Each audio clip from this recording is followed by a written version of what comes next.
Chapter 1. Sun-kissed and sinister. Chrysalis Bay. The sea breeze, thick with the scent of salt and sun-warmed algae, whipped Marilyn's platinum blonde hair into a frenzy.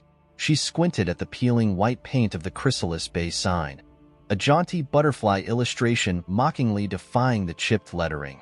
A shiver, not entirely from the wind, snaked down her spine. Chrysalis Bay.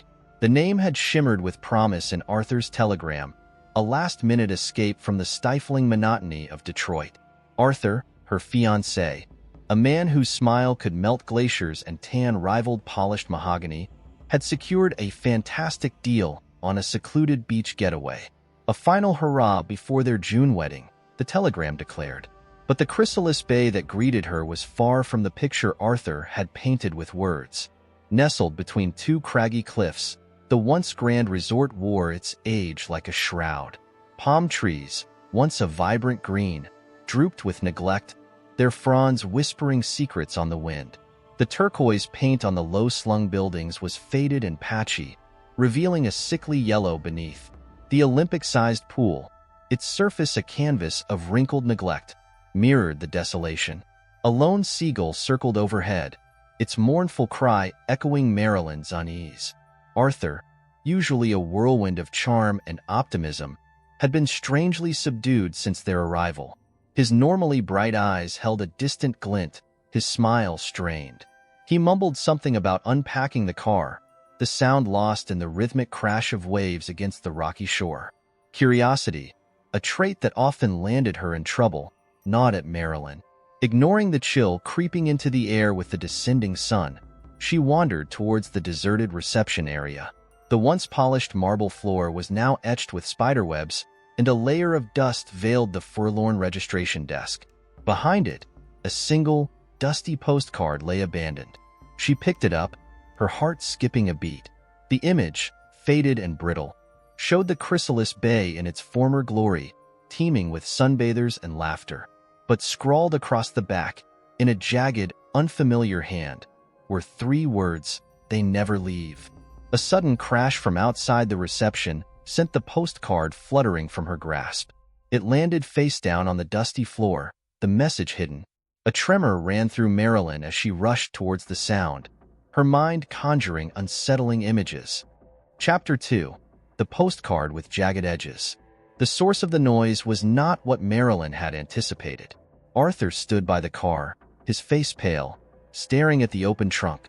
Suitcases lay askew on the asphalt, their contents scattered, clothes ripped, toiletries smashed. A single, polished black shoe lay discarded at Arthur's feet. Marilyn's stomach lurched. Fear, cold and sharp, clawed at her throat. This wasn't some childish prank. She approached him slowly, noticing the growing tremor in his hand. He didn't turn towards her until she was mere inches away. His eyes, bloodshot and wide, held a terror that mirrored her own. He pointed towards the open trunk, his voice a choked whisper. "Look." Bending down, Marilyn gingerly picked up a ripped piece of white fabric. A matching piece hung from a mangled, shredded dress in the trunk. The sickening realization hit her like a rogue wave. This wasn't just their clothes. This was deliberate destruction. A message, but by whom and why? The memory of the cryptic postcard flickered in her mind. Scooping it up from the dusty floor where it lay forgotten, she examined it with renewed urgency. The jagged handwriting seemed to writhe on the page, mocking her.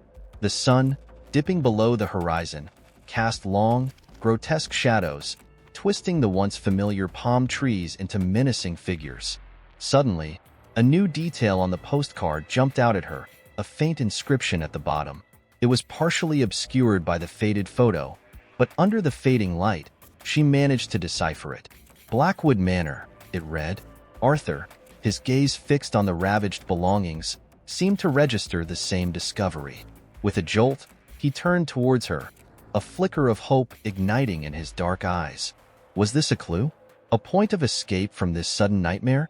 Without a word, they piled back into the car, a shared urgency propelling them forward. As they sped past the decaying resort buildings, the desolate Chrysalis Bay seemed to shrink behind them, an unwelcome memory taking shape in the gathering darkness. The road leading away from the coast was narrow and deserted. The headlights pierced the encroaching darkness, revealing glimpses of dense, untamed forest on either side. With each passing mile, the air grew thicker, heavy with the scent of decaying leaves and damp earth. A low growl echoed from somewhere deep within the trees, sending shivers down Marilyn's spine. Arthur gripped the steering wheel tighter, his brow furrowed in concentration. The inscription on the postcard offered little in terms of direction. Was Blackwood Manor a beacon of salvation, or another layer of this unsettling mystery? After what felt like an eternity, the road opened up to reveal a clearing. A towering Victorian mansion loomed ahead, its silhouette stark against the twilight sky. The windows, dark and empty, seemed to watch their approach with a malevolent glint. The once grand manor, now shrouded in shadows, exuded an oppressive aura. The air crackled with a sense of foreboding, a silent scream echoing from the decaying structure. As Marilyn and Arthur stepped out of the car, a single thought pulsed through their minds. Had they escaped Chrysalis Bay, or had they simply stumbled deeper into the nightmare? Chapter 3. Shadows on the Sundeck. Blackwood Manor loomed closer, its imposing silhouette a stark contrast to the skeletal remains of Chrysalis Bay. Marilyn and Arthur, their apprehension a tangible presence between them, approached cautiously. The overgrown lawn crunched under their feet, the sound swallowed by the oppressive silence. The massive oak door, warped and weather-beaten, stood ajar, creaking ominously in the evening breeze. A single, flickering gaslight cast an eerie glow on the peeling paint and cobweb-draped porch. A shiver ran down Marilyn's spine, a primal urge to turn back warring with the growing need for answers. Arthur, his hand hovering near the doorknob, seemed to share her hesitation. Finally, with a determined breath, he pushed the door open. A stale, musty odor flooded out, thick with the scent of neglect and something more sinister, decay. The foyer was shrouded in darkness, the only light filtering through the dusty transom window above the door. Cautiously, they stepped inside, the floorboards groaning under their weight. The air hung heavy with the weight of the past, every creak and groan echoing in the cavernous space. A grand staircase, its mahogany banister polished to a dull gleam, swept upwards, disappearing into the gloom. To their left, a gaping doorway offered a glimpse of a large room, moonlight filtering through tall, boarded-up windows casting long, skeletal shadows across the floor. A sudden gust of wind howled through the mansion, slamming a distant door shut with a resounding boom. Marilyn jumped, her heart hammering against her ribs. Arthur, his face pale in the meager light, reached out and squeezed her hand, a silent reassurance in the face of the mounting dread. Drawn by an unseen force, they found themselves drawn to the moonlit room. As they stepped through the doorway, dust motes danced in the pale light, revealing a once opulent space. A grand fireplace, its mantel adorned with chipped cherubs, dominated one wall. The remnants of plush armchairs sat gathering dust in the center of the room, their faded fabric hinting at a bygone era of luxury. But what truly sent a jolt of fear through them was the sight on the sundeck beyond the French doors. Bathed in the cold white moonlight, a collection of deck chairs sat arranged in a circle, facing outwards towards the overgrown gardens. And in each chair, a skeletal figure sat frozen, their hollow eye sockets staring out into the night. The sight was horrifying, a macabre tableau frozen in time. A cold dread seeped into Marilyn's bones, the air suddenly thick with a sense of unseen eyes watching. They weren't alone in Blackwood Manor, and the grim remains on the sundeck were a terrifying testament to that fact. A twig snapped from somewhere outside, the sound sharp and jarring in the unnatural stillness. With a shared glance, they knew they couldn't stay. This place held a darkness, a secret horror that chilled them to the core. Back towards the foyer they moved, their steps echoing in the oppressive silence. But as they reached the door, a new sound stopped them cold, a faint, rhythmic tapping coming from somewhere above. Chapter 4. The Whispering Tides. The rhythmic tapping echoed through the cavernous foyer, a sound so deliberate it sent shivers crawling down Marilyn's spine. Arthur, his hand gripping the doorknob, turned towards the grand staircase, its shadowy form beckoning them upwards. Was the tapping coming from there? Panic gnawed at Marilyn, but the chilling curiosity that had always gotten her into trouble now propelled her forward. Arthur, his own apprehension evident in the set of his jaw, followed her gaze. A silent exchange passed between them, a question without words. Should they flee the manor altogether, or investigate the source of the sound? The tapping continued, a monotonous counterpoint to the pounding of their hearts. With a shared breath, they stepped towards the stairs, the worn wooden steps groaning under their weight. The air grew colder with each step, the shadows stretching and twisting into grotesque shapes in the flickering moonlight filtering through a high window. Halfway up the staircase, the tapping abruptly stopped. Marilyn and Arthur froze, their senses on high alert. The silence that followed seemed to press against their eardrums, broken only by the ragged gasps of their own breaths. Then, a new sound emerged, a soft, rhythmic whooshing, like the sigh of the wind through unseen passages. They ascended further, the source of the whooshing becoming clearer. It was coming from a room at the end of the landing, a room shrouded in darkness. Hesitantly, they approached the doorway, the whooshing growing louder, morphing into a sound that sent chills crawling down their spines. It was a whisper, not a human whisper, but a sound that seemed to emanate from the very fabric of the old house, carrying with it fragments of words, lost and mournful. Lost souls never leave. Marilyn's hand flew to her mouth, stifling a scream that threatened to erupt. Arthur, his face white as a sheet, stumbled back from the door. The whispering tides rose, engulfing them in an ocean of despair. Images flickered in their minds, the ravaged clothes at Chrysalis Bay, the skeletal figures on the sundeck. This mansion, this entire stretch of coastline, was a graveyard, a place where hope withered and died. Suddenly, a gust of wind howled through the mansion, rattling the windows and sending a chill through the air. The whispering tides, as abruptly as they started, subsided. The oppressive silence returned, broken only by the frantic pounding of their hearts.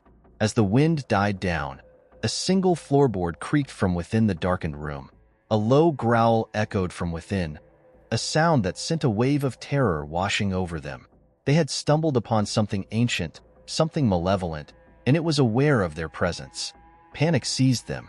They didn't dare approach the room, the source of the growl and the chilling whispers. Without a word, they turned and fled down the stairs, their steps echoing in the deafening silence. They had to get out. They had to escape Blackwood Manor and the secrets it held. Chapter 5. Beneath the Boardwalk Bogeyman. They burst through the front door of Blackwood Manor, the cool night air a welcome relief after the suffocating atmosphere within. Slamming the heavy door shut with a resounding bang, they raced across the overgrown lawn, not daring to look back. Behind them, the mansion loomed like a monstrous sentinel, its dark windows seeming to watch their retreat. The rhythmic tapping had resumed, a chilling counterpoint to the pounding of their hearts. They didn't stop running until they reached the edge of the clearing, collapsing onto the damp earth in a heap, gasping for breath. The forest stretched before them, a dense wall of darkness under the star-dusted sky. The road that led them to Blackwood Manor was nowhere to be seen, swallowed by the encroaching trees. Panic clawed at Marilyn's throat. They were lost, trapped in this desolate wilderness with the secrets of the manor gnawing at their sanity. Arthur, his face streaked with sweat and moonlight, scrambled to his feet. Spotting a faint glow in the distance, he pointed towards it, a flicker of hope igniting in his eyes. Could it be civilization? A beacon of escape from this nightmare? With renewed determination, they pushed their way through the undergrowth, following the faint light. The path was treacherous, the ground uneven and littered with fallen branches and loose stones. The forest seemed to press in on them, the silence broken only by the rustle of unseen creatures and the occasional snap of a twig underfoot. As they emerged from the treeline, the source of the light became clear, a ramshackle boardwalk stretching out over a vast expanse of water. Relief washed over Marilyn. Water meant civilization, a way out. They stumbled towards the rickety wooden planks, their legs shaking from exertion and fear. But as they reached the boardwalk, a sense of foreboding crept over them. The boards were warped and weathered, the railing missing in several places. A chilling wind whipped off the water, carrying with it the scent of salt and something more sinister, decay. Halfway across the boardwalk, a rhythmic creaking sound began, emanating from beneath the planks. The sound grew louder with each step, accompanied by a sickening groan that sent shivers down their spines. Marilyn peered through the gaps in the boards, her heart plummeting into her stomach. Below, nestled amongst the gnarled roots of the trees that supported the boardwalk, a collection of vacant eyes stared back at her. Bloated, grotesque figures, half submerged in the murky water, swayed with the gentle current. Their decaying flesh, illuminated by the moonlight filtering through the gaps, sent a wave of nausea crashing over her. These weren't the only horrors lurking beneath the boardwalk. Long, sinuous shapes slithered in the darkness, their scales glinting an unnatural green in the moonlight. A horrifying realization dawned on Marilyn. These weren't just bodies, they were the reason the whispers in Blackwood Manor spoke of never leaving. Trapped on the rickety boardwalk, with the horrors of the water below and the secrets of Blackwood Manor looming behind them, Marilyn and Arthur were caught in a terrifying no-man's land. There was nowhere to run, nowhere to hide. They were truly lost, prisoners in a nightmare that seemed to have no end. Chapter 6. Symphony of Static. The symphony of static started subtly, a low hum like a distant radio struggling to find a station. Marilyn, her breath ragged and shallow, clung to Arthur's arm. The boardwalk swayed beneath their weight, warped planks groaning in protest. Below, the grotesque figures remained motionless, their vacant eyes reflecting the pale moonlight. At first, the static was a mere annoyance, a background noise against the chilling symphony of the wind whistling through the trees. But with each passing second, the hum intensified, morphing into a cacophony of crackling and popping. The very air seemed to vibrate with the discordant noise, sending shivers crawling down their spines. Arthur, his face etched with a mixture of terror and desperation, scanned the surrounding darkness. The forest seemed to recede further away, the trees retreating like silent witnesses. The ramshackle boardwalk stretched on endlessly, offering no escape from the growing chaos. Then, a new sound emerged from the static, a distorted human voice, barely discernible above the crackling. It spoke in fragmented phrases, a desperate plea for help swallowed by the digital blizzard. Marilyn could almost make out words. Lost, trapped. Don't leave me. Panic surged through her. Was this a message from the figures beneath the boardwalk? A chilling echo from their watery grave? Or something else entirely? A malevolent entity manifesting from the very fabric of this nightmare? Suddenly, the static peaked, the crackling so intense it felt like a physical blow. A blinding flash of white light erupted from the far end of the boardwalk, momentarily engulfing the entire scene. Marilyn and Arthur shielded their eyes, a scream catching in their throats. When the light subsided, the boardwalk was bathed in an eerie blue glow. The source of the light was a lone figure standing at the distant end, a tall, emaciated man, his clothes tattered and hanging from his skeletal frame. His head was tilted at an unnatural angle, his eyes glowing with a cold, electric blue light. He pointed towards them, a skeletal hand outstretched, and from his throat, amplified by the static now pulsating through the air, came a single, terrifying word. Welcome. The air crackled with an unseen energy, the boardwalk groaning under the unseen pressure. The figures below stirred, their bloated bodies twitching as if awakened from a long slumber. Marilyn and Arthur, trapped on this electrified stage of terror, exchanged a look of utter despair. They were no longer just lost. They were prey, caught in the symphony of static, waiting for the final, horrifying note. Chapter 7. Gravestone Picnic. The chilling pronouncement of Welcome hung heavy in the air, amplified by the pulsating static that now seemed to vibrate in their very bones. The emaciated man at the far end of the boardwalk remained motionless, his glowing blue eyes fixed on Marilyn and Arthur. Below, the figures stirred, their bloated forms rising from the murky depths, drawn by an unseen force. Terror propelled Marilyn forward. The warped planks groaned under her frantic steps, the blue glow reflecting off the water below, illuminating the approaching horrors. Arthur, his face pale with fear, matched her pace, their desperate journey a futile dance of avoidance. The boardwalk stretched on endlessly, the forest receding into an inky black curtain behind them. The man at the far end seemed to glide effortlessly across the uneven planks, leaving no trace of his movements. They were caught in a macabre chase, a twisted game with no hope of winning. As they neared the halfway point, a sickening crunch echoed beneath them.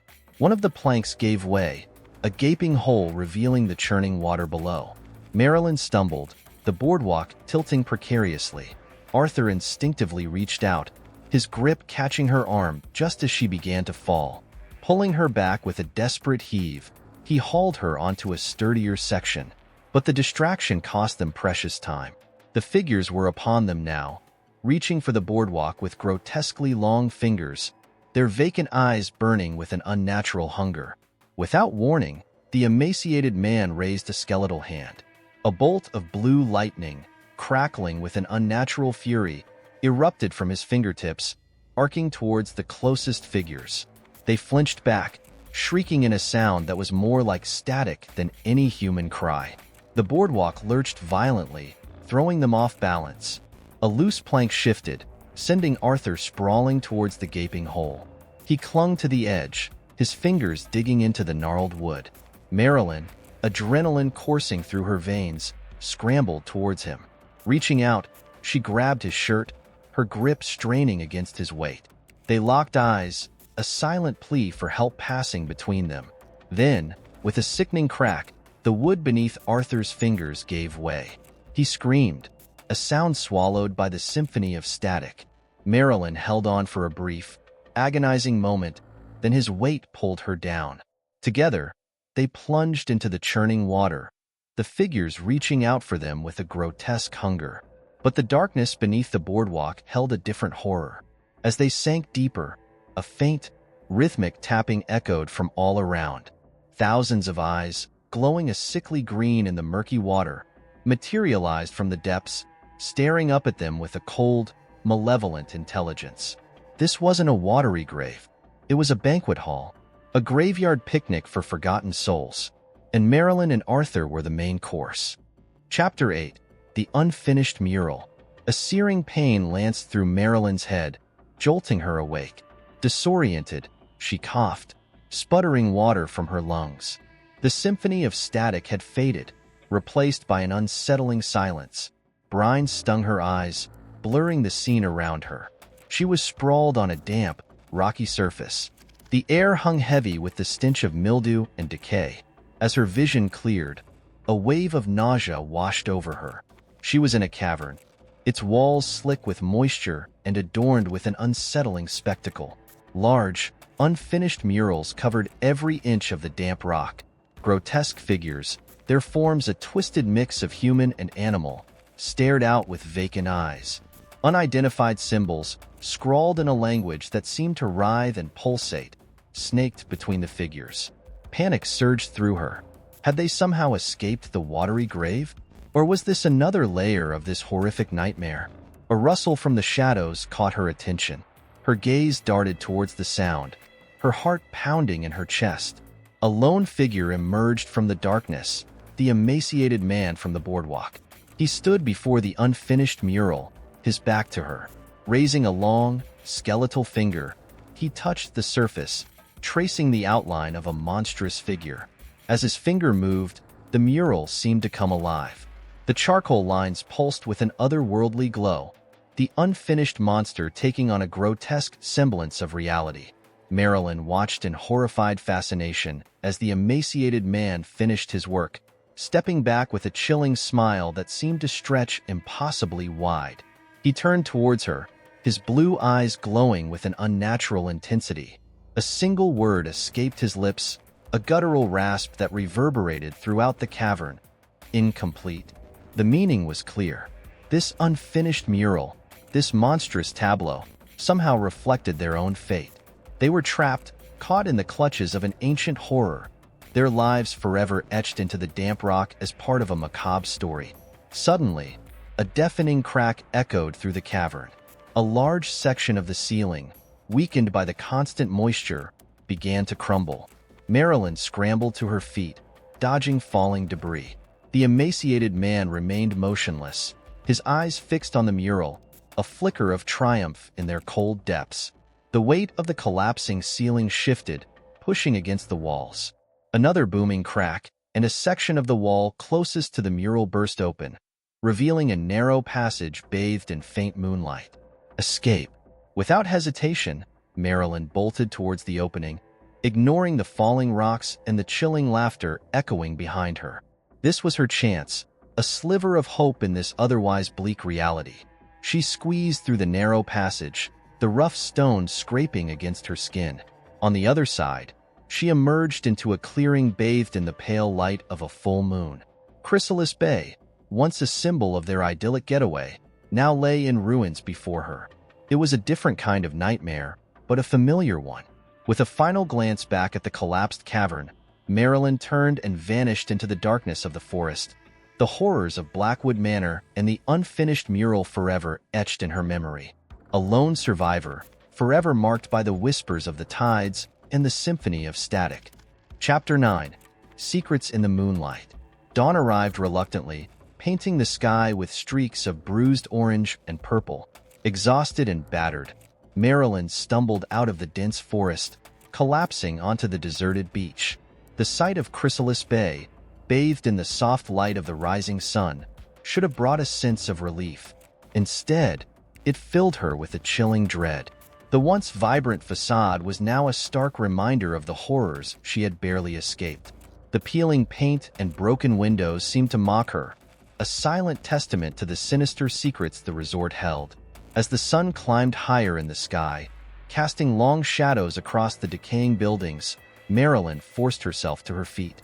She had to get away, to disappear into the anonymity of the city and leave this nightmare behind. But first, she needed answers. Drawing on the last dregs of her strength, she approached the abandoned reception area. The dusty postcard lay forgotten on the floor, half hidden beneath a fallen piece of plaster. Picking it up, she scrutinized the inscription on the back, Blackwood Manor. Was this Blackwood Manor the source of the horror, or just another layer of a larger conspiracy? A flicker of movement caught her eye. A single crow perched on the edge of the registration desk, its beady black eyes fixed on her. It cawed once, a harsh sound that echoed in the stillness of the morning. A sudden gust of wind swept across the beach, sending the postcard fluttering from her grasp. It landed face down on the dusty floor, the inscription obscured. With a sense of urgency, Marilyn reached down to retrieve it. But as she did, another detail on the once faded image jumped out at her. A barely discernible figure standing on the balcony of the main building. A jolt of recognition ran through her. It was the emaciated man, his blue eyes glowing faintly in the faded image. He had been there all along, a silent observer waiting for unsuspecting souls to stumble into his web of horror. The crow cawed again, circling above her head. Was it a harbinger of ill omen, or a messenger from beyond the grave? In that moment, Marilyn knew she wouldn't get definitive answers.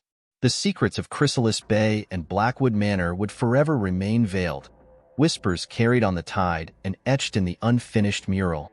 With a heavy heart, she turned her back on the decaying resort, the skeletal remains of the sun-decked chairs a chilling final image.